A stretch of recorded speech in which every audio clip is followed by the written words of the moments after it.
Rockets put satellites in space, but it is solar panels that keep them powered up to get their work done. This new technology may help satellites go places and do things they've never done before.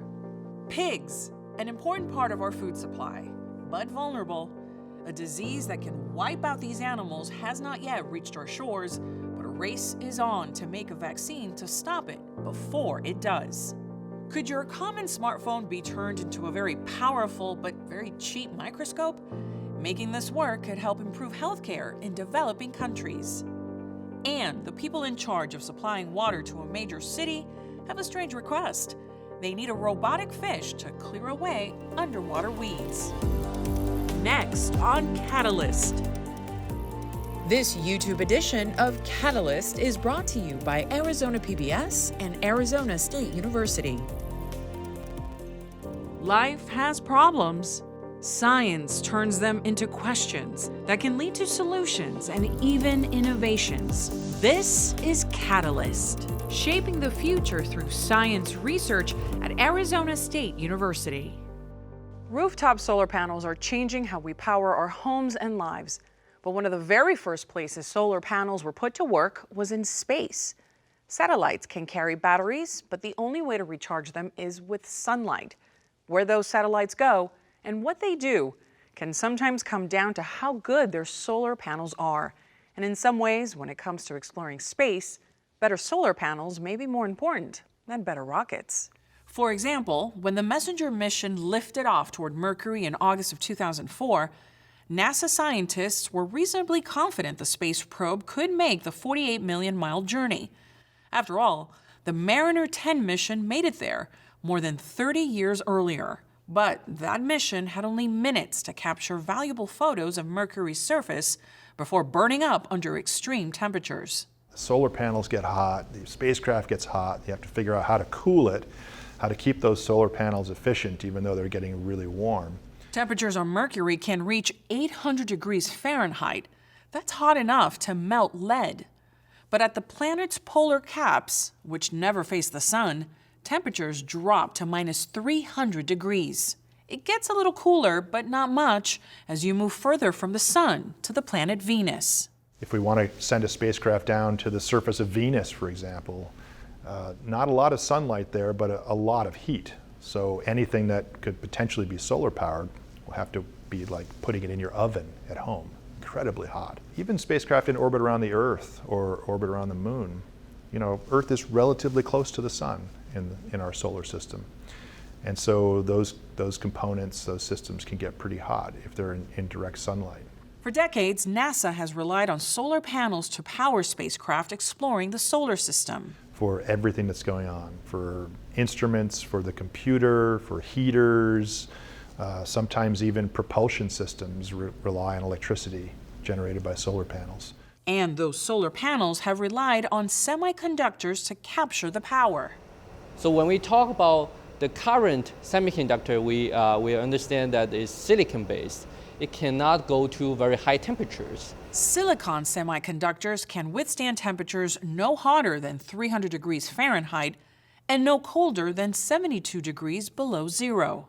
Then you put it out into space where there's no air pressure, wild temperature swings if it's in the sun or turning into a shadow. Temperatures go way up and way down, and lots of materials expand and contract when you change their temperature, so it's going to get ripped apart that way. 50, 60 years of exploration by NASA tells us what these environments are like, so it's not a complete, total unknown. But still, it's a challenge to design something for such harsh environments. When NASA put out a challenge to find silicon's replacement, engineers from around the globe zeroed in on the chemical element gallium. Even the warmth of your hand can melt it. It will melt at about 86 degrees Fahrenheit. But what's interesting about gallium is that it doesn't boil until 4,000 degrees Fahrenheit, which means that it doesn't like to evaporate very much. But when it combines with nitrogen and forms gallium nitride, its heat tolerance surpasses silicon by hundreds of degrees. Which is a very interesting material from an electronics perspective. It has a very wide range of interesting properties enable some of the energy critical applications. We're actually all using it right now, even in this room. LED technology, which has enabled all the lighting, all the display that we use in cell phone, in the computer, in the TV. Professor Zhao had worked with the gallium nitride compound earlier in his career under the guidance of a Nobel laureate. And when I arrived at ASU, the fundamental question I was asking is, so this material is so good, it's so interesting, can we explore other fundamental properties of this material and to see whether they can lead to new application, new exciting technologies? Working under sterile yellow lights, Zhao and his students at the School of Electrical, Computer, and Energy Engineering have found a way to produce gallium nitride wafers, using the same process and equipment on which silicon wafers are already being manufactured. Allow me to introduce our critical equipment right here. It's called the Metal Organic Chemical Vapor Deposition, or the MOCVD systems. And this is the system we use to synthesize this gallium nitride material that eventually enable all these applications. We can engineer these layers to the required properties that we need. And then the next step is we take this material, we synthesize, go to a fabrication facility to make small devices and eventually become, for example, a solar panel that you eventually see on the market and others. When Zhao heard NASA was looking for a better way to protect solar equipment from extreme heat in its Mercury and Mars missions, he knew they had the answer in his gallium nitride discs. They had these experts in scientists, space technology, they review our proposal and they're very happy and they're very excited about our idea, and they recognize we will need external fundings to make a real impact, to make an actual device. It helps that Arizona State University's science programs are well respected by NASA. In fact, it's that relationship that drew renowned astronomer Jim Bell to Arizona State School of Earth and Space Exploration. You know, one of the important reasons that I came here about 7 years ago now is because ASU is a really trusted university partner for NASA. There aren't many places in the country besides NASA centers, government centers run by NASA, where you can build space instruments. We are one of them. We have some advantages in that we can do things a lot cheaper and a lot more flexibly than many companies or government centers can do. Zhao knows that what his team produces here, inside these yellow rooms, for use out there in space, will ultimately improve life back here on Earth. What we are trying to do is basically developing useful technology can have positive impact to our daily life, to human beings. So for example, if we can have these next generation power electronics units, that's going to be a big enabler for all those electrical cars that people envision. And this can potentially solve a lot of problems in the crisis in the energy. It can solve the pollution. So we hope that the technology we're developing at the ASU can go to a real application that can impact our daily life in a positive way. Right, I'm looking at it now. The arm looks nice. Copy, Shane. It's a win-win for NASA and ASU.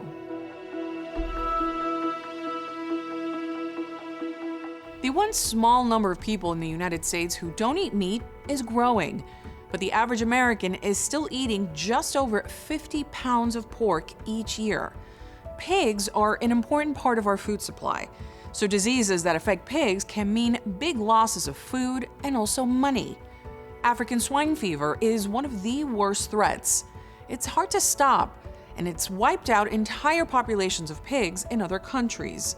It crosses borders easily, so the race is on to find a vaccine to stop it. African swine fever virus in pigs, in domesticated pigs, is about 90% lethal. That is, if a pig gets infected, 9 out of 10 of them are going to die. That's enormous. And right now, the only way to deal with the epidemic is to slaughter herds. Find one infected pig in a herd, you slaughter the entire herd. And the economic consequences of that, obviously, are enormous.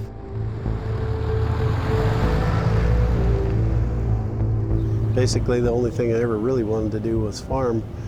We started in around 2004, 2005, and at this time we have a complete farm-to-table operation.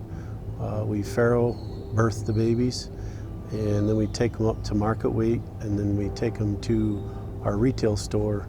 This farm-to-store operation is small and sustainable. But according to the National Pork Producers Council, there are more than 60,000 pork producers in the U.S.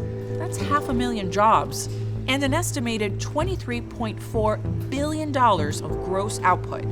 An African swine fever vaccine might be the only way to stop a devastating blow to farms and this sector of the food industry. So, as the name suggests, African swine fever virus is primarily in Africa, and it's in pigs in Africa. But occasionally, that virus has been transmitted from Africa to Europe. And since 2007, the virus has moved from the country of Georgia north into Russia and then into Eastern Europe, and it's moving westward as far west as Poland now.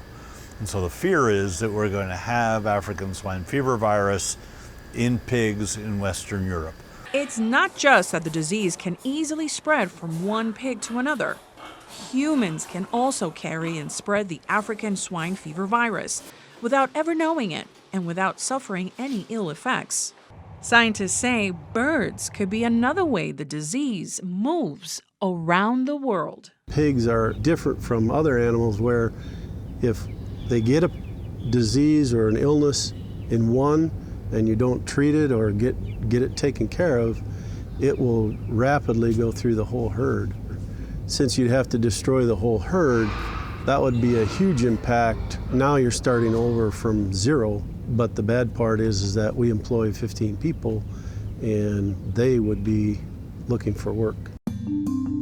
One way to make vaccines is to take the virus that normally causes the disease and make it weaker. And to do that, you got to find the sweet spot.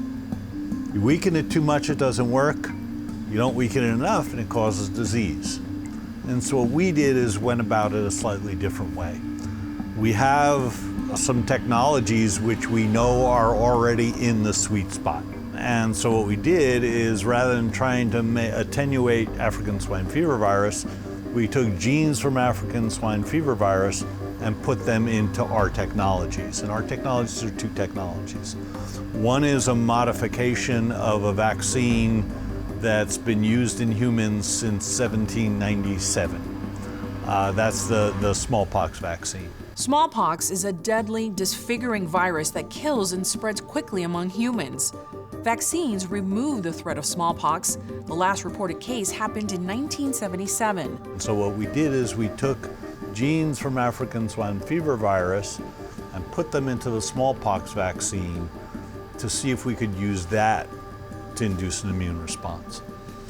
But one thing we've learned in the last 10 or 15 years is that if you really want to get a good immune response, make a really good vaccine, you present the virus in one way, in this case from vaccinia virus, but also then give it to the animals a totally separate way.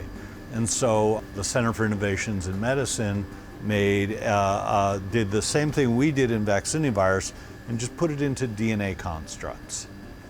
And so we gave the pigs DNA, and then we came back and gave the pigs virus, and the combination of the two gave us partial protection of animals against African swine fever virus.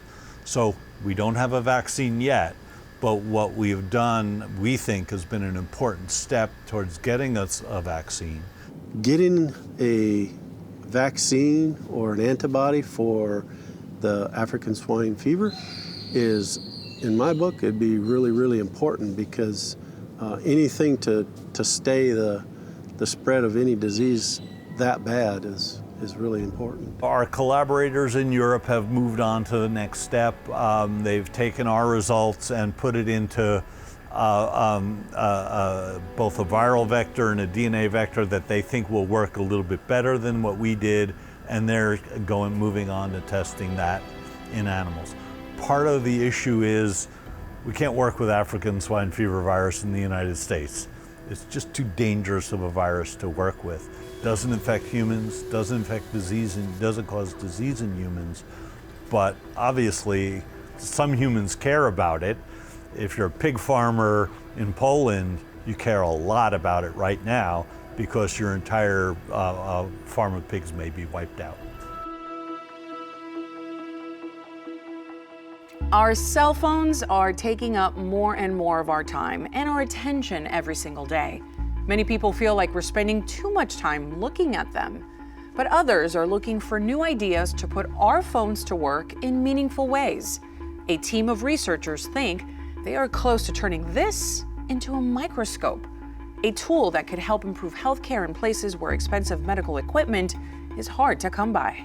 Let's do a comparison of a cost. A normal dark field microscope will cost like 60 grand. For United States, it's not a problem, but for low-income countries, it's like they cannot afford this kind of big equipment for diagnose. That's why I developed a mobile-based dark field microscope.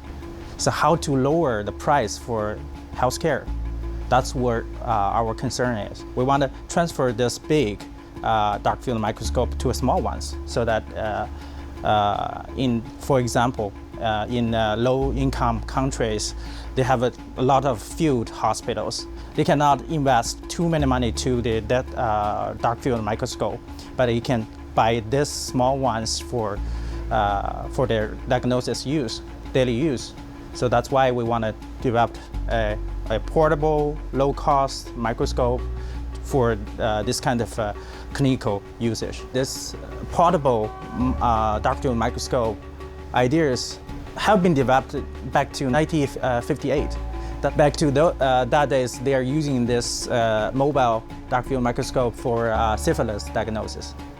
And then because we have so amazing mobile phone technology now, and a good camera was the smartphone too. So that's why we think of developing combined with the mobile phone.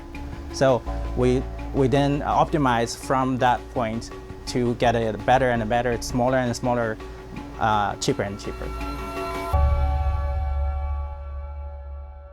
We're pretty comfortable with the idea of a robot vacuuming your floors, and we're getting more comfortable with the idea of robots driving our cars.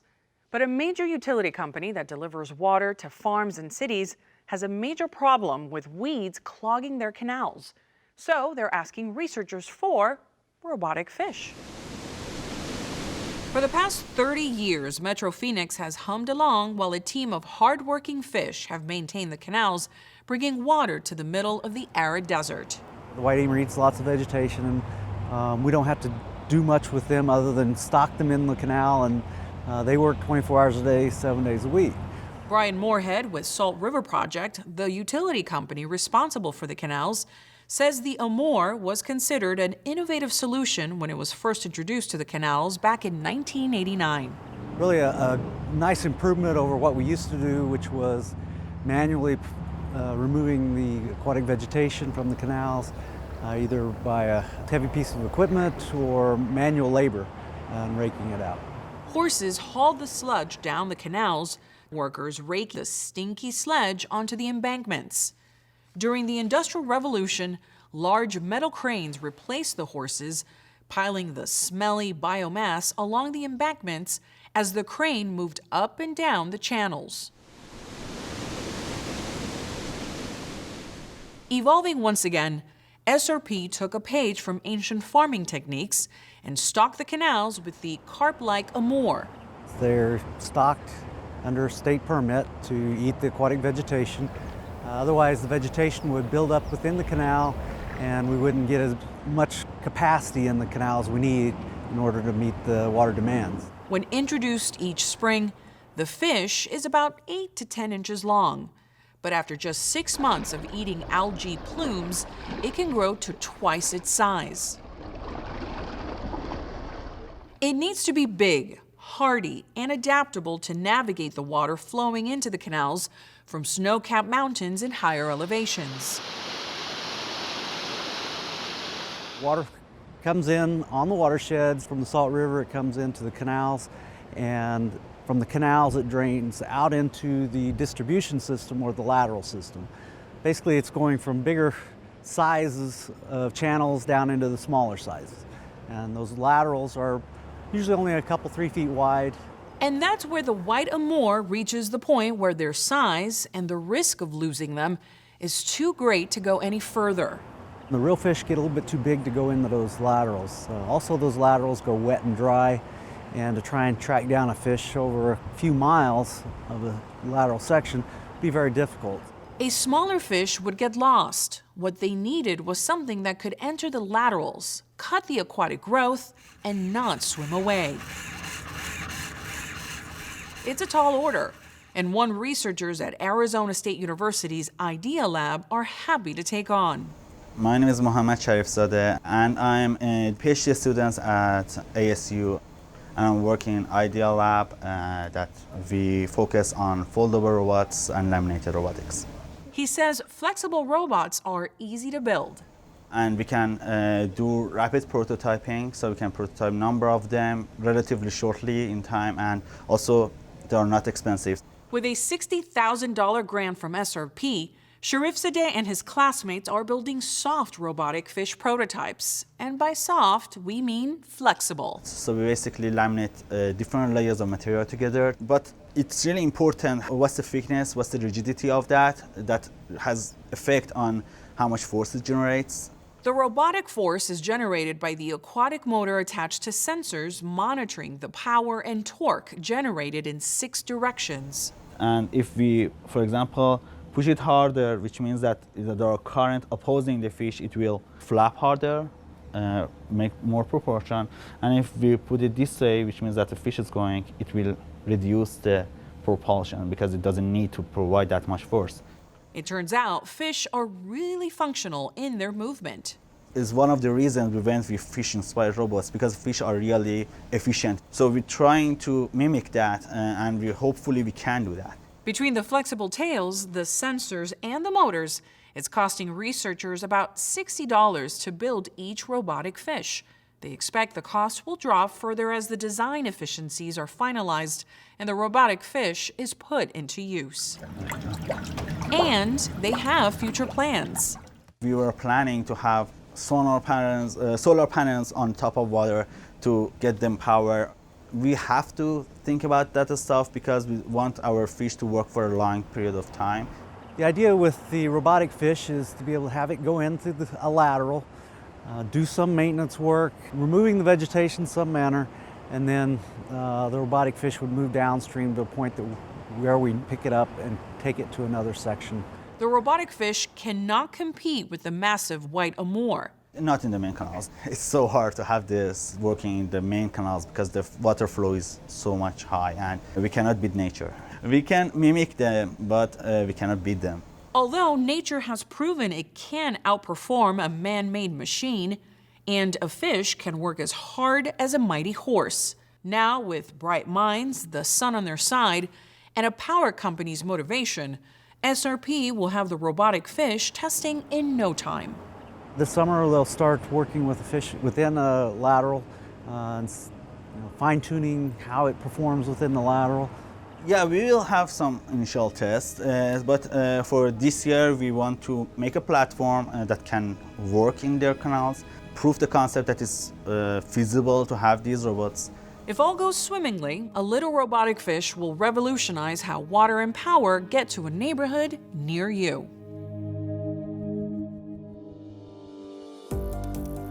I'm Professor Vanessa Ruiz, and what you've been seeing is Catalyst, our show about shaping the future, how research creates real-life results. And because our lives always have new problems that science can help to solve, we'll be back soon with more stories. Catalyst is supported by Knowledge Enterprise Development at Arizona State University, advancing entrepreneurship, innovation, discovery, and knowledge for the public good.